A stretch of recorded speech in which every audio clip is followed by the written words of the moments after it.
Hi guys, I'm very happy because you're watching my video. If you like my video, please subscribe for further videos. తెలుగులో అప్పట్లో ఈ sequels trend అనేది లేదు. ఈ మధ్య ఎందుకో ఈ సీక్వెల్స్ ట్రెండ్ నడుస్తుంది. ఒక మూవీ హిట్ కాకముందే మేకర్స్ ఆ మూవీకి సీక్వెల్ ను ప్లాన్ చేస్తున్నారు.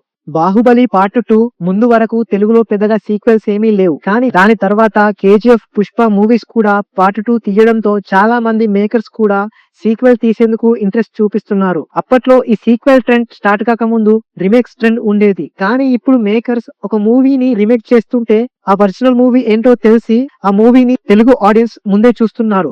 దీంతో మేకర్స్ కూడా రీమేక్స్ ని తీయడానికి ఇంట్రెస్ట్ చూపించడం లేదు. గాయ్స్, ఈ వీడియోలో నెక్స్ట్ అప్కమింగ్ సీక్వెల్స్ గురించి మాట్లాడుకుందాం. నెంబర్ 1 ధృవ 2. ధృవ మూవీకి ముందు రామ్ చరణ్ గారికి చాలా ఫ్లాప్స్ వచ్చాయి.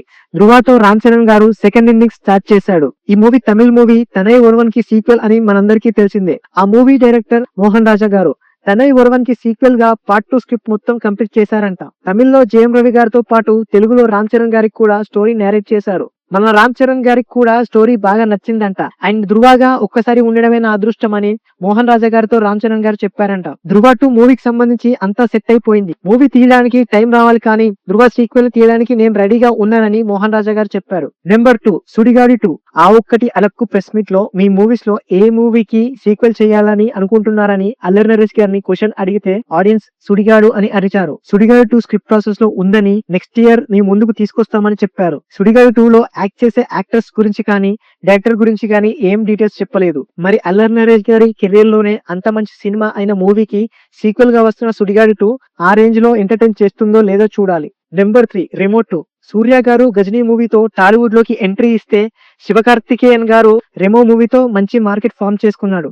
అయితే చాలా మందికి ఈ మూవీ అంటే ఇష్టం. ఈ మూవీలో సాంగ్స్ అన్ని కూడా చాలా బాగుంటాయి. ఆలయన్ ప్రమోషన్స్ టైంలో శివకార్తికేయన్ గారిని రెమో 2 ఎప్పుడు అని అడిగితే పార్ట్ 2 కి ఐడియా అయితే ఉంది, బట్ ఇప్పుడు మూవీ స్టార్ట్ చేయాలంటే నేను చాలా వెయిట్ తగ్గాలి. మీ అందరికి ఇంట్రెస్ట్ గనుక ఉంటే ఖచ్చితంగా పార్ట్ 2 చేస్తారని చెప్పారు. ఈ మూవీకి చాలా మంది ఫ్యాన్స్ ఉన్నారు కాబట్టి రెమోకి పార్ట్ 2 వచ్చే ఛాన్సెస్ గట్టిగానే ఉన్నాయి. అదే స్టోరీని కంటిన్యూ చేస్తారా లేక కొత్త స్టోరీతో వస్తారా చూడాలి. ఇప్పటికే శివకార్తికేయన్ గారు కొన్ని మూవీస్ కమిట్ అయిపోయారు. ఇంకా ఈ మూవీ రావాలంటే చాలా టైం పట్టేలా ఉంది. నెంబర్ 4 చిత్రలహరి 2.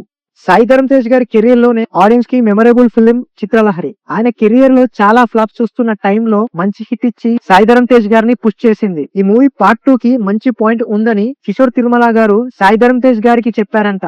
అది సాయి ధరమ్ తేజ్ గారికి కూడా చాలా నచ్చిందంట. పార్ట్ 2 ని అఫిషియల్ గా అనౌన్స్ చేయలేకపోయినా మూవీ కన్ఫర్మ్ గా వస్తుందని టాక్. చిత్రలహరి మూవీని చాలా బ్యూటిఫుల్ గా తీశారు కిషోర్ తిరుమల గారు. ఆ మూవీలో సాంగ్స్ అయినా సీన్సెస్ అయినా చాలా బాగుంటాయి. ఆ మూవీకి పార్ట్ 2 వస్తుందంటే నేను చాలా హ్యాపీ. Number 5 Tillu cube. ఈ మూవీ వచ్చినప్పుడు ఆ హీరో ఎవరో చాలా మందికి తెలియదు. సిద్ధు గారు అంతకుముందు చాలా సినిమాలు చేసినా పెద్దగా రికగ్నేషన్ అయితే రాలేదు. కానీ డీజే టిల్లు మూవీతో రికగ్నేషన్ కాదు, సెపరేట్ ఫ్యాన్ బేస్ కూడా క్రియేట్ అయింది. ఈ మూవీలో సిద్ధు గారి స్లాంగ్ కి పర్ఫార్మెన్స్ కి చాలా మంది ఫ్యాన్స్ ఉన్నారు. డీజే టిల్లు మూవీకి ఎన్ని సీక్వెల్స్ వచ్చినా జనాలు చూసేందుకు రెడీగా ఉన్నారు. తనకంటూ అలాంటి మార్పు సెట్ చేసుకున్నాడు సిద్ధు. డీజే టిల్లు ఎంత హిట్ అయిందో దానికి మించి టిల్లు స్క్వేర్ హిట్ అయింది. అండ్ పార్ట్ 1 సక్సెస్ కారణంగా Tillu square movie 100 crores collect చేసింది. అయితే టిల్లు స్క్వేర్ మూవీ క్లైమాక్స్ లో టిల్లు క్యూబ్ ఉంటుందని కన్ఫర్మ్ చేశారు. ప్రెసెంట్ సిద్ధు బొమ్మరెల్లి భాస్కర్ తో ఒక మూవీ చేస్తున్నారు. అందులో హీరోయిన్ గా కేజీఎఫ్ శ్రీనిధి శెట్టి యాక్ట్ చేస్తుంది. ఈ మూవీ కాకుండా సిద్ధు ఇంకో మూవీ చేస్తున్నాడు. 2 మూవీస్ కంప్లీట్ అయ్యాక టిల్లు క్యూబ్ ని స్టార్ట్ చేస్తారు కావచ్చు. నెంబర్ 6 మా ఊరి పొలిమేర పార్ట్ 3. మా ఊరి పొలిమేర మూవీ ఓటీటీలో రిలీజ్ అయింది. మా ఫ్రెండ్ సినిమా బాగుంది చూడరా అని చెప్పడంతో ఆ మూవీ చూసా. నాకైతే చాలా అంటే చాలా నచ్చింది. ఎస్పెషల్లీ అందులో ట్విస్ట్లు నన్ను రోజంతా హాంట్ చేస్తూనే ఉన్నాయి. డైరెక్టర్ అనిల్ విశ్వనాథ్ ఈ మూవీ వరల్డ్ తీసుకెళ్లి ఆడియన్స్ ని చాలా ఇంప్రెస్ చేశాడు. ఇంకా ఆ ఫ్రాంచైజ్ నుంచి 6 parts ప్లాన్ చేస్తున్నారంట. పార్ట్ 2 లో కొమిరి అండ్ అతని వైఫ్ చనిపోతారు. మళ్ళీ వాళ్ళు బ్రతికి ఉంటారా లేదా లేక కొమిరి మాత్రమే బ్రతికి వాళ్ళ వైఫ్ చనిపోతుందా అనే పాయింట్స్ తో ఆ మూవీని ఎండ్ చేశారు. సో నేనైతే పార్ట్ 3 కోసం అయితే waiting. Number 7 seven G Brindavani colony 2. Seven G Brindavan colony movie 2004 లో రిలీజ్ అయి సూపర్ హిట్ అయింది. ఈ మూవీకి చాలా మంది కల్ట్ ఫ్యాన్స్ ఉన్నారు. ఈ మూవీ తీసింది సెల్వారాఘవన్ గారు. ఆయన తన మూవీస్ లో ఎమోషన్స్ ని చాలా స్ట్రాంగ్ గా చూపిస్తాడు. ఆ సీన్స్ చూసినప్పుడు మనం కూడా ఆ ఫీల్ లో ఉంటాం. సెవెంజీని తెలుగు తమిళ్లో సైమల్టేనియస్ గా రిలీజ్ చేశారు. 2 లాంగ్వేజెస్ లో కూడా మూవీ బ్లాక్ బస్టర్ హిట్ అయింది. అయితే ఈ మూవీని కొన్ని నెలల క్రితం రిలీజ్ చేస్తే మంచి రెస్పాన్స్ వచ్చింది. సో అప్పుడు మూవీ టీం ఆ మూవీకి సీక్వెల్ ఉంటుందని అనౌన్స్ చేశారు. ఆ మూవీ స్క్రిప్ట్ వర్క్ లో ఉందని, స్క్రిప్ట్ కంప్లీట్ అయ్యాక షూట్ స్టార్ట్ చేస్తామని చెప్పారు. ఈ మూవీ పార్ట్ 2 కి ఐడియా రవికృష్ణ గారే సెల్వరాఘవన్ గారికి చెప్పారంట. ఐడియా ఆయనకు నచ్చడంతో పార్ట్ 2 చేద్దామని చెప్పారట. ఈ మూవీ కూడా యువన్ శంకర్ రాజా గారే మ్యూజిక్ ఇస్తున్నారు. సో ఇది గైస్ వీడియో. నెక్స్ట్ వీడియోలో మళ్ళీ కలుద్దాం. ఒకవేళ మన ఛానల్ని ఎవరైనా సబ్స్క్రైబ్ చేయకపోతే ఇప్పుడే సబ్స్క్రైబ్ చేయండి.